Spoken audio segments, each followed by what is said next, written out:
Salam, xoş gördük. Bires platformasında idarə olunan formalarda işləmək və proqramlaşdırma ilə bağlı videolarımızı davam etdiririk. Bu gün öyrənəcəyimiz, yəni tanış olacağımız mövzu bu kompilyasiya direktivləri olacaq. Yəni kompilyasiya direktivləri dedikdə ümumiyyətlə nə nəzərdə tutulur? İlk əvvəl ona baxaq. Baxın, hətta bizim indi artıq yazdığımız kodlarda və yaxud da siz indi Bires platformasında əgər işləmisinizsə, yəni sırf idarə olunan formalarında baxın belə bir gəlin biraz ekranı yaxınlaşdırım. Kompilyasiya direktivləri olurdu. Na klientə və yaxud da na serverə. Baxın bu yazılar, bu operatorlar, bu qeyd olunanlar kompilyasiya direktivləridir. Yəni qısaca olaraq bunu deyə bilərik ki, yəni bu kompilyasiya direktivi baxın bunlar idi. Bunlar ya qeyd etdiyim kimi na klientə və yaxud da na serverə də ola bilərdi. İndi baxın bu gün biz aydınlaşdıracağıq görək bu ümumiyyətlə kompilyasiya direktivində anladıq ki, na klientədir, na serverədir. Bu sözlər ümumiyyətlə nədir və ümumiyyətlə bu Biresdə nə üçün mövcuddur? Niyə biz məhz idarə olunan formalarda bu direktivlər, bu kompilyasiya direktivləri təyin olunmadan heç nə yaza bilmirik? Yəni heç bir kodu, yəni icra edə bilmərik bunlar olmadan. İndi inşallah bunu izah edəcəyik. Bunun üçün ilk əvvəl gəlin belə bir kompilyasiya direktivlərinin siyahısını sizə göstərdim. Baxın, bunlar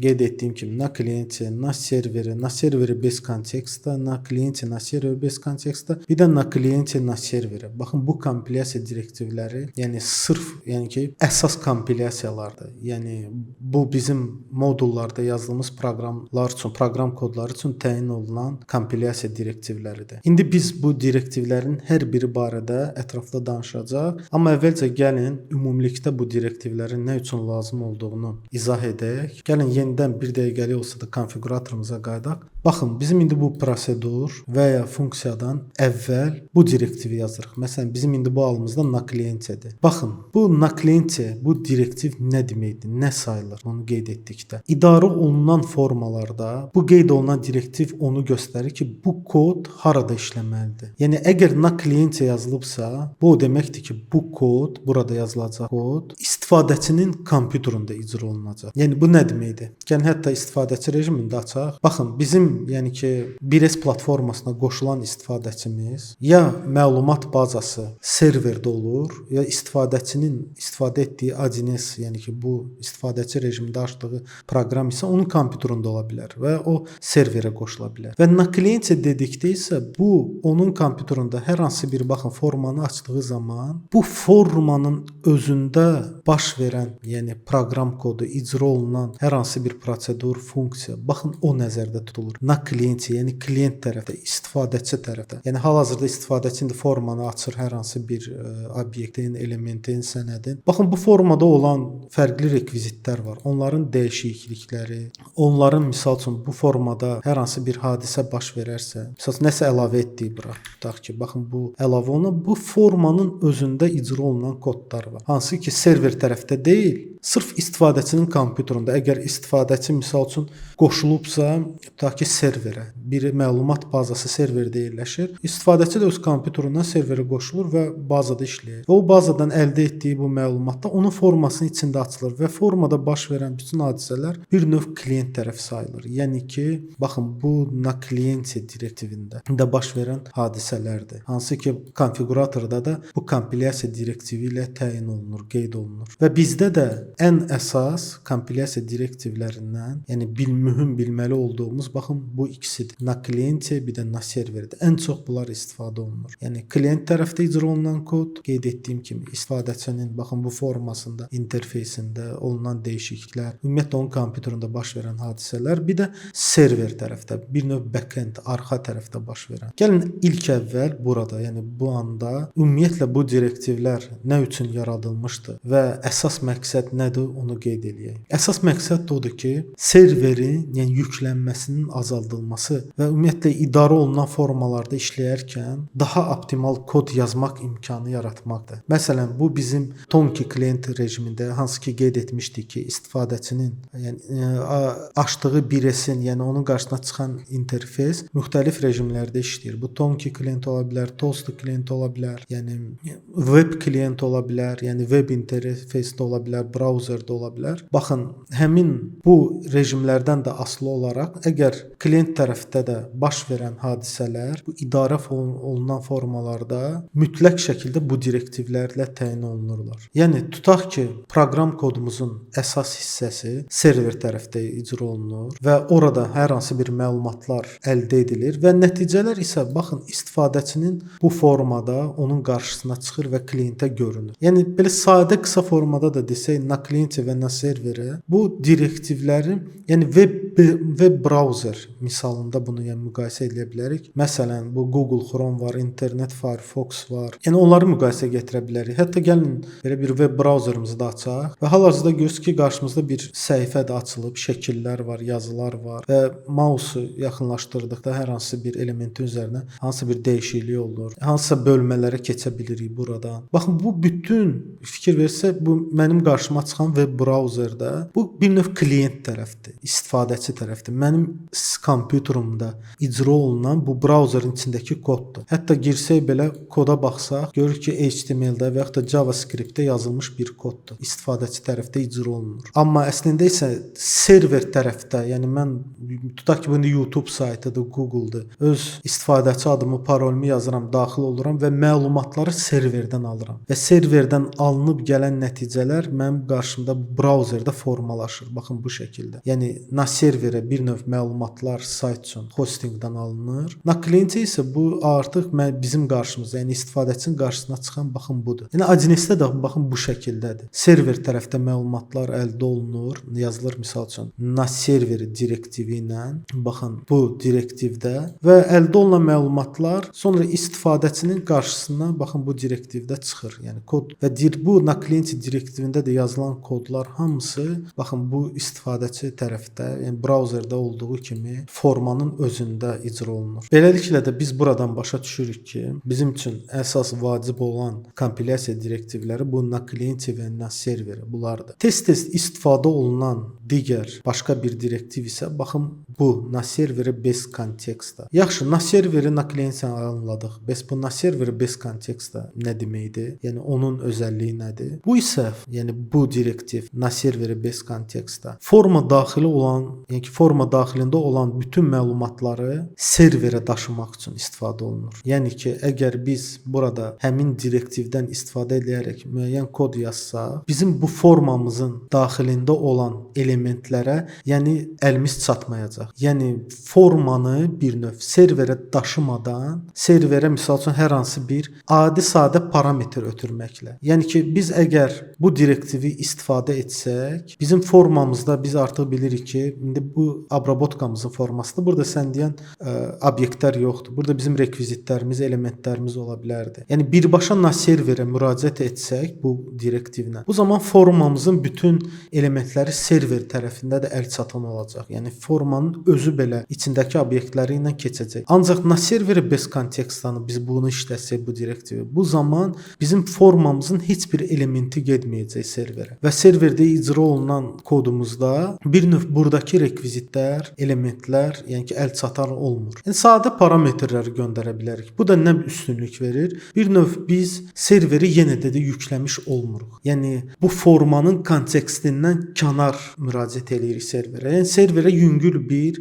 kod, funksional alqoritmi icra edirik. Sadəcə bunun çatışmamazlığı odur ki, siz həmin misal üçün bunun içərisində yazdığımız kodda, tutaq ki, lap istər na server olsun və yaxud da istər na klient olsun, bizim bu forma elementlərinə dostluğumuz olacaqdır. Yəni əlimiz çatacaqdır. Ancaq bu na serveri bez kontekstdə bu na klientin yerində olsa, biz formanın heç bir elementinə əlimiz çatmayacaq. Yəni serveri formadakı elementlərlə yükləmiş olmayacaq. Bu da bir növ müəyyən mənada bizim kodumuzu da optimal etməyə kömək eləyir. Yəni müəyyən anlarda, müəyyən hallarda siz baxın bu na serveri bez kontekstdən də istifadə etməyi bacarmalısınız. Yəni optimal belə professional şəkildə bir kod yazmaq istəyirsinizsə.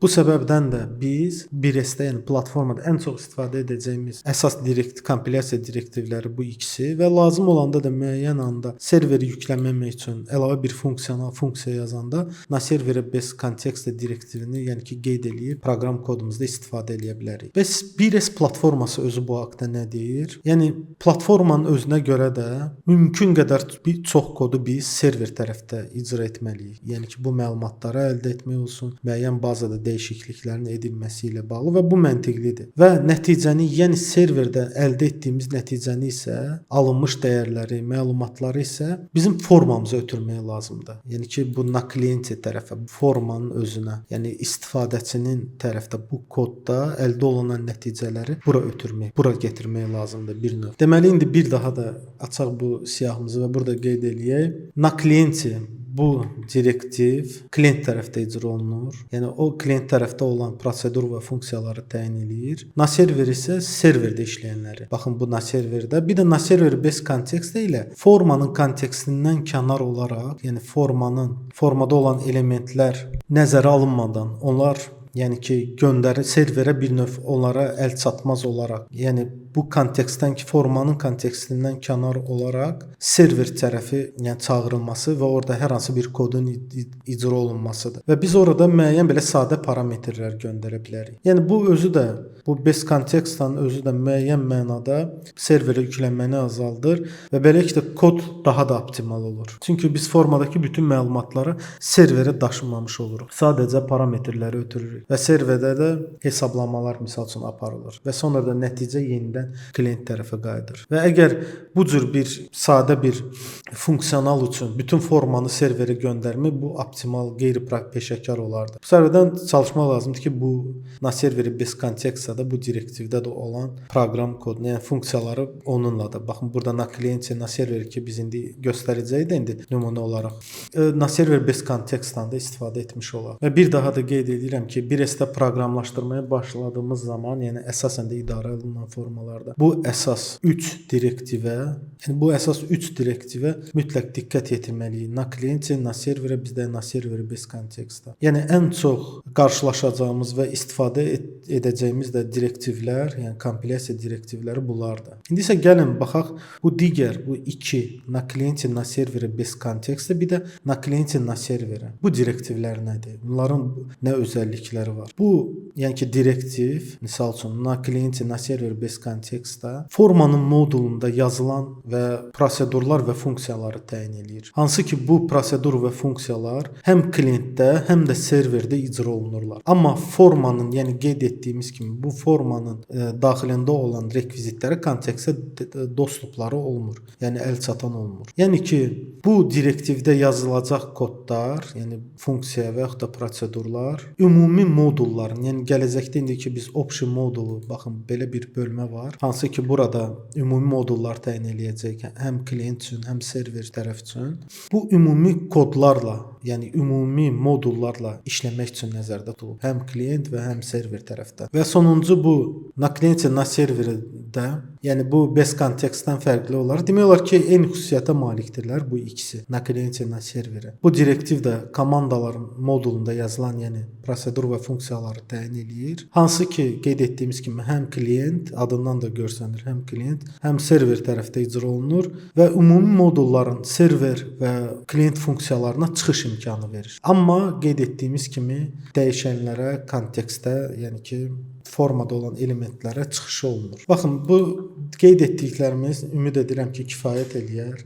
Yəni sadəcə olaraq əsas qeyd etmək istədiyim odur ki, bu direktivləri yəni ki tanımalıyıq. Çünki idarə olunan müasir 1S platformalarında hamısında demək olar ki, biz mütləq şəkildə bu direktivləri yazacağımız proqram kodlarında istifadə o edəcəyik. Yəni qeyd etdiyimiz kimi biz bir növ nakliyenti deməklə 1S-ə bildiririk ki, bizim yazacağımız kod klient tərəfdə icra olunacaq. Na serveri deməklə server tərəfdə, na serveri best context-la deməyimiz odur ki, server tərəfdə müraciət edəcək, lakin forma çağırıldığı yerdəki elementlərə dostluq olmur və ilaxır. Yəni bu şəkildə ən əsası da baxın bu üçüdür. Bu üçünü mütləq şəkildə baxın bunları mütləq bilməliyik. Onlar niyə görədir və nə zaman və harda istifadə olunurlar. Yəni bir daha da bir məsələni də qeyd edeyim ki, bir çox halda görə bilərsiniz ki, baxın belə bir kompilyasiya direktivi olmasın. Bu isə o deməkdir ki, əgər kompilyasiya direktivi yoxdursa, po umolчанию, yəni susmaya görə burada na serverə təyin olunur. Yəni ki,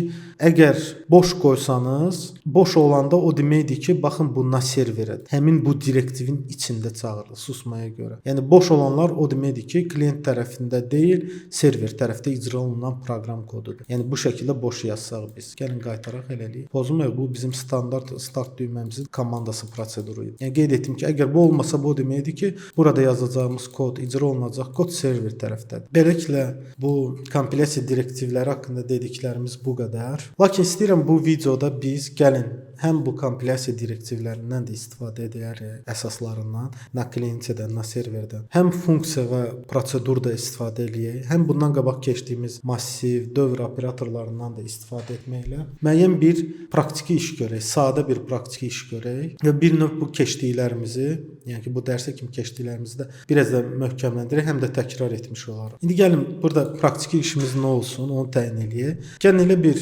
funksiya və prosedur yazaq ki, həm bu klient tərəfdə icra olunsun, həm də ki server tərəfdə və bütün bu öyrəndiklərimiz də hamısı bir yerdə birləşsin. Yəni ki, bu edəcəyimiz praktiki işin içində. Baxın, biz indi nə yazaq? Burada belə bir iş görək. Biz server tərəfdə bizdə nomenklatura spravçniki var. Gəlin hətta açaq nomenklaturalarımızı. Kakraz açıqdır, siyahısı. Belə bir məhsullarımız var, məlumatlar. Bunlar hamısı spravçnik obyekt olaraq nomenklatura kataloqunda yerləşirlər. Server tərəfdə bu nomenklaturada olan elementləri, yəni bu məhsulları əldə eləyək və obrabotkamızın bu düyməsini sıxdığımız zaman istifadəçi tərəfdə əldə olunmuş bu məhsulların, yəni siyahısının adları, məhsulların adları istifadəçinin qarşısına çıxardaq. Bunun üçün ilk əvvəl gəlin server tərəfdə prosedurumuzu yazmaq üçün indi bu gün öyrəndiyimiz kompilyasiya direktivlərindən istifadə eləyək. Bunun üçün ilk əvvəl ampersand işarəsini, yəni baxın, yaxınlaşdırıram, bu ampersand işarəsini qoyuruq və burada yazırıq na serveri. Yəni təyin edirik ki, burada indi aşağıda yazacağımız kod server direktivində, yəni server tərəfdə icra olunacaq. Və gəlin funksiyamızı elan eləyək. Funksiya, bu sintaks da bu şəkildədir. Bu operatorla başlayır. Funksiyamızın adını da qoyaq. Məhsulların siyahısının əldə olunması. İstənilən adı qoymaq olar. Məhsulların bu siyahısının əldə edilməsi. Belə uzun özüm qoyuram ki, siz də biləsiniz ki, ixtiyari istənilən ad qoya bilərsiniz burada. Və funksiyada parametrlərin bölməsi olan mötərizələri açıb bağlayırıq. Parametr də qəbul edə bilər, qəbul etməyə də bilər. Bizə indi hal-hazırda ehtiyac yox. Və funksiyamızı da bağlamağı unutmuruq. Konec funksiya. Baxın, ipucu olaraq da çıxır. Yəni Ctrl Space düyməsini sıxırıq, baxın klaviaturada və bu bizə ipucu olaraq da olan bütün funksiyaların siyahısını qarşımıza çıxartmış olur. Biz indi bu nomenklatura spravçnikində, hətta bu praktiki işimizdə spravçnikların da metodlarına da bir növ toxunmuş olaraq burada məlumatları əldə etmək üçün bizim bu nomenklatura spravçnik obyektimizin müəyyən metodu var, ondan istifadə edəcəyik. İlk əvvəl gəlin bir dənə nomenklatura adında bir dəyişən yazırıq. Nomenklatura yox, kataloq. Kataloq belə bir adda. Yəni ki, bu kataloqun içinin nomenklatura siyahısını dolduracaq. Bərabərdir və bunu indi spravçnikin metodundan istifadə eləyərək onun kolleksiyasını, yəni siyahısını bu kataloq dəyişənimizə bir növ mənimsədəcək. Bunun üçün yazırıq spravçniki. Baxın, birbaşa müraciət edirik spravçniki bura. Baxın, bizim bura müraciət edirik. İndi nöqtə qoyacağıq burada. Nöqtə. Baxın, ipucu olaraq bütün siyahı çıxdı. Nomenklatura, müəssisə, şöbə, hamısı. Və ipucu olaraq çıxan bu siyahıdan da seçirik nomenklaturanı. Bir dəfə də nöqtəni vuruq. Fikir verin, kod demək olar yazmırıq. Belə nöqtə vura-vura bütün siyahıları əldə etmiş olur. Buradan da vıbrıc. Və mötərizəni də bağlayırıq. Heç bir parametr göndərmirik. Yəni bu funksiyada, bu metodda parametr vacib deyil və nöqtəli vergül qoyuruq. Hal-hazırda indi bu metod komanda proqram icra olunanda bu nomenklaturada olan siyahını mənimsədəcək bizim baxın bu kataloqumuza, bu metod vasitəsilə. Yaxşı, indi əldə etdik kataloqu. Bu indi bütün kodumuz görürsüz ki, server tərəfdə icra olunur. Yəni biz klient tərəfdə bu serverin bu nomenklaturasına müraciət edə bilməzdik, xəta verər. Ancaq server tərəfindən rahat şəkildə məlumatı əldə edirik. İndi biz istifadəçi klient tərəfə biz bu məlumatı necə göndərək? Kataloqun içində indi kolleksiya var. Baxın, indi bizə keçən dərsimizdə ki, mövzunu indi təkrarlamış olacaq massivlərdir. Massivi içərisinə bu kataloqdakı olan məlumatı doldurub göndərərik istifadəçi tərəfə. İndi gəlin massivimizi yaradaq. Məhsulların massivi. Belə bir ixtiyari ad qoya bilərsiniz. Dəyişən yaradırıq. Artıq keçən dərsdə keçmişik. Новый massiv. Bu şəkildə massivimizi, obyektimizi yaradırıq. Artıq bu məhsulların massivi dəyişənində bizim massiv obyektimiz var. İndi bunun üçün necə dolduraq? Baxın, yenə də keçən dərsimizdən öyrəndiyimiz dövr operatorundan istifadə eləyərik. Hansı dövr operatoru bizə yarayacaq? Baxın, indi bir şey deyim sizə. Bu kataloq, hansı ki spravçik nomenklatura выбрать metodu ilə bura bir kolleksiya gəldi. Bunun da özünün artıq bir metodu var. Bu выборкаdır. Bir növ, müəyyən bir tip obyektə çevrilib və bunun da özünün indi görəcəksiniz ki, müəyyən bir metodu var. Baxın, hətta onu göstərək. Kataloqu yazaq. İpucu olaraq görsün. Ctrl space vururam, ipucu olaraq çıxır. Seçirik. Nöqtə. Baxın, fikir verirsinizsə burada bizə nöqtəni qoyduqdan sonra ipucu olaraq bu obyektimizin, yəni spravочникın bütün rekvizitləri, məlumatları və funksiya metodları qarşımıza gəlir. Следующий уровень выборки, получить obyekt kimi. Bizə indi lazımdır, baxın, bu следующий. Bu nə deməkdir? Bu metod bizə hər kataloqda olan, indi hansı ki nomenklaturanın siyahısı gəlib, onların növbətisinə, növbəti sətrinə, növbəti elementinə bir növ keçid. Əgər növbəti element varsa, bu bizə bir boolean tipində dəyər də qaytarır. İstina və yaxud da ложь. İstina nədir ki, yəni növbəti var. Bu nə deməkdir следующий? Yəni növbəti varsa bizə qaytaracaq bəli, doğru. Yəni ki, şərt qaytarır. Bir növ biz bu bəli, xeyri şərt operatoruna sala bilərik. Bu səbəbdən də biz keçən dərsimizdə keçdiyimiz dövr operatorundan istifadə edə bilərik. Poka, baxın, poka, indi yazıram. Kataloq, baxın indi. O vaxta qədər ki, kataloq növbətisi varsa, yəni növbəti element varsa, cikl dövr et. Artıq biz bunu keçmişdik. Yəni baxmamısınızsa o dərsimizə baxarsınız. Və konec ciklı ilə dövr operatorumuzu da bağlayırıq. İndi burada nə oldu? Bu poka, bu şərt dövrüdür. Ta ki bu şərt ödənəcək, bizim dövrümüz davam eləyəcək. Dövrümüz hər dəfə davam etdikcə biz kataloq.следующий bu metodu çağıranda, bu həmin bu kataloqda bu kolleksiyada olan elementlərin növbəti sonuncusuna kimi davam eləyəcək. Ta ki sonuncuya çatanda bu следующий işləməyəcək və bizə qaytaracaq ложь, yəni doğru deyil, yox qaytaracaq. Yəni növbəti yoxdur qaytaracaq. Deməli şərt ödənməyəcək. Bu ta ki istina gələcək, doğrudur gələcək, bizim dövrümüz icra olunacaq. Və bu zamanda bizim bu dövr operatorumuz bitəcək. Ancaq bitənə kimi də bütün kataloqdakı elementləri hər növbətisini götürmüş olacaq. Söz götürürük massivi. Hər dövrdə bizim indi məhsulların bu massiv məhsul. Baxın, yenə də kontrol saxlayıb space-ə basırsınız. Görürsünüz, ipucu olaraq çıxır məhsulların massivi. Bunu seçirsiniz. Nöqtə добавить. Baxın, bunu artıq keçmişik keçən dərsimizdə. Massivə necə məlumat əlavə etmək üçün. İndi nəyə? Gəlin məhsulların adlarını qeyd etdiyim kimi istifadəçinin qarşısına nəyə çıxardarıq? Məhsulların adlarını. Daha belə düzgün olar. Kataloq. Baxın, nöqtəni qoyuram. Bütün olan məlumatların siyahısını ipucu olaraq çıxdı. Heç əzbərləməyə, nəyisə yadda saxlamaya ehtiyac yox. Naminavaniya seçirik. Nöqtə vergül. Bizim bu server tərəfdə, server kompilyasiyasında baxın, burada yazdığımız kod yəni ki kifayətdir. Yəni ki kod tamamlandı. İşimizi icra etdik. İndi bu məlumatı biz bu funksiyanı klient tərəfdə çağırırıq və bunu da klientə tərəfi göndərmək üçün nə etməliyik? Biz artıq bunu da keçmişik, həm də təkrar olur. Funksiyamızın prosedurdan fərqli olaraq возврат. Baxın, belə bir operatoru var. Yəni ki, funksiya bizə nəyisə qaytarmalıdır. Bu haqqda yəni bundan qabaqki dərslərimizdə danışmışıq. Возврат nəyi qaytaraq? Massivi. Massivin içində artıq hər bir məhsulun adı var. İndi gəlirik istifadəçi na klientə tərəfə. Na klientə tərəfdə biz nəyi çağırmalıyıq? Bu serverdə icra olunan bu prosedurumuz, bu funksiyamızı daha doğrusu, yəni prosedurdur, funksiyadır. Prosedur olsaydı buradakı kimi prosedur yazardıq. Kopyalayırıq, gəlin yaxınlaşdıraq. Baxın çağırırıq. Artıq burada nə olacaq? Yəni bu çağırılan, bu çağırdıq, gəldi, girdik bunun içərisinə və kodu icra elədik və vazvrat elədik. Bura nə qayıdacaq? Bizə qayıdacaq buradan bu funksiyadan massiv. Massivin də içində məhsullarımızın adları olacaq. Və biz indi bunu hər bir bu massivin içindəki hansı ki gələcək bizə məhsulların adlarını istifadəçinin qarşısına necə çıxarda bilərik? Yenə də dövr operatoruna. Ancaq bu dəfə hansı dövr operatoru? Bu yox. Burada biz pakanı istifadə elədik. Baxın bu dövr operatorumuzda şərtlə. İndi isə biz kolleksiya gəlib bizə massiv gəlib. Massivin içinə necə götürə bilərik? Baxın, bunu da keçmişik keçən dərsimizdə. Yəni bundan bir dərs yox, 2 dərs əvvəl bu haqqda danışmışıq. Əgər baxmamısınızsa baxa bilərsiniz. Bir dənə dilə str dəyişən yaradırıq.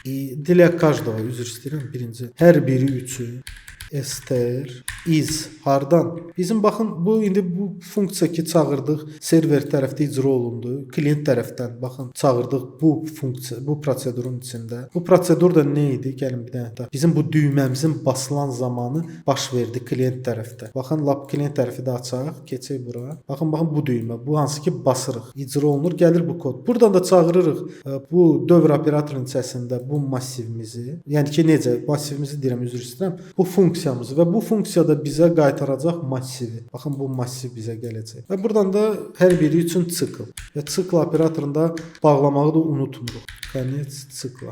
Baxın, indi hər bir burada nə edirik? Bu kolleksiyanın içərisindən hər bir elementi dilə ta ki sonuncu elementə kimi ki bu dövr davam eləyəcək. İçindən str bu dəyişəni ilə bu məhsul massivindən hansı ki buradan gəldi. Bir çıxardacaq və gəlin onları da istifadəçi qarşısına çıxardaq. Subsheet komandasından istifadə edirik. Str Hətta bunun gəlin adını belə eləyək. Məhsulların adları qoyaq. Bizi çaşdırmasın. Məhsulların bu ixtiyarıdır. Yəni bunu ona görə qeyd edirəm, yazıram ki, biləsiniz ki, bura istədiyinizi yaza bilərsiniz. Çünki bu massiv hansı ki biz buradan funksiyadan əldə elədik, server kompilyasiyasında icra olundu və məhsulların massivini bizə qaytardı. Bu məhsulların artıq burada bu funksiyanın nəticəsində icra olmasının kolleksiyadır və hər biri üçün kolleksiyanın bu məhsulların adları adında elementlə çıxardırıq içindən və istifadəçiyə subsheet edirik.